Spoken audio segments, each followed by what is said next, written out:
విజయనగరం జిల్లాలో షర్మిల నిర్వహిస్తున్న బహిరంగ సభలకు అదిరిపోయే స్పందన లభిస్తోంది. సభాస్థలికి చాలక వైఎస్ఆర్ అభిమానులు బిల్డింగ్లెక్కుతున్నారు.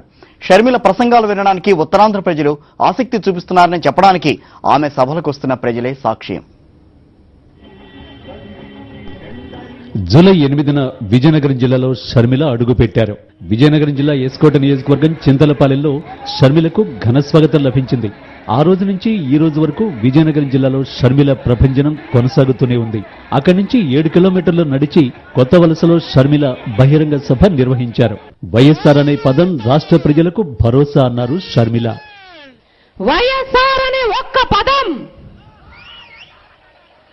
ఈ రాష్ట్ర గతినే మార్చేసింది. వైఎస్ఆర్ అనే ఒక్క పదం ఈ రాష్ట్ర రాజకీయాలనే మలుపు తిప్పింది. వైఎస్ఆర్ అన్న ఒక్క పదం రాజకీయాలకి కొత్త అర్థం చెప్పింది. వైఎస్ఆర్ అన్న ఒక్క పదం నాయకుడంటే ఎలా ఉండాలో భావితరానికి ఆదర్శం చెప్పింది.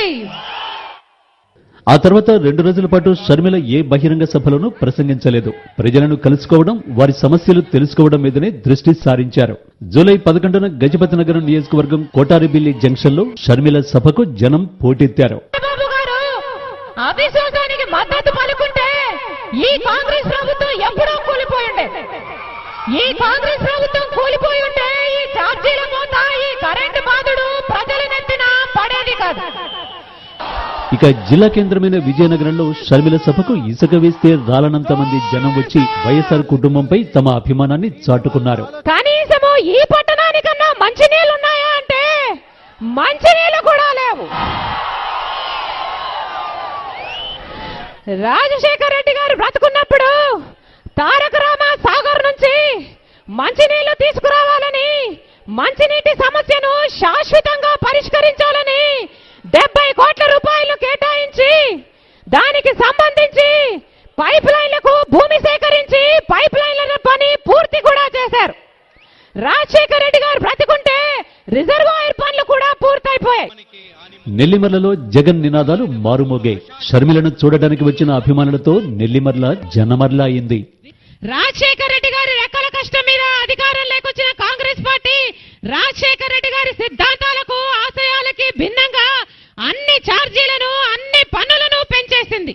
అసలు మన రాష్ట్రంలో ప్రభుత్వం అన్నది ప్రజల కోసం పనిచేస్తుందా లేక అధికారం అనుభవిస్తున్న నాయకుల కోసం పనిచేస్తుందా అని రాష్ట్రంలో ప్రజలు అడుగుతున్నారు. ఇక బొత్స సత్యనారాయణ ప్రాతినిధ్యం వహిస్తున్న చీపురుపల్లిలో వైఎస్ఆర్ పై ఆ నియోజకవర్గ ప్రజలకు ఎంత అభిమానం ఉందో కనిపించింది.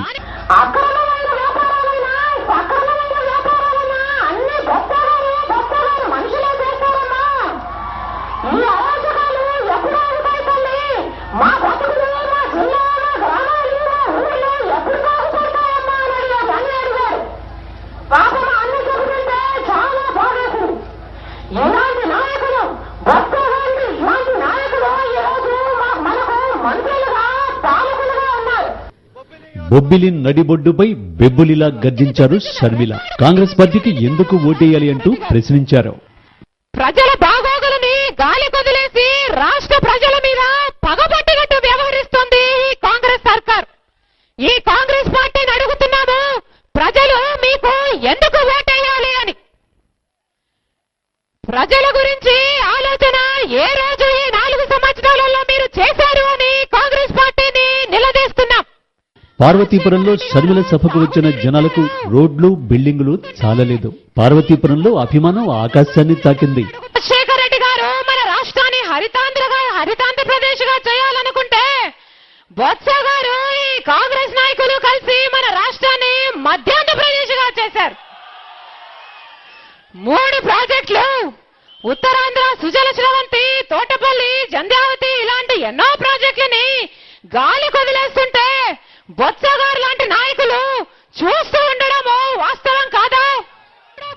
విజయనగరం జిల్లాలోనే కాదు, ఇడుపలపాయి నుంచి ఇదే అభిమానం.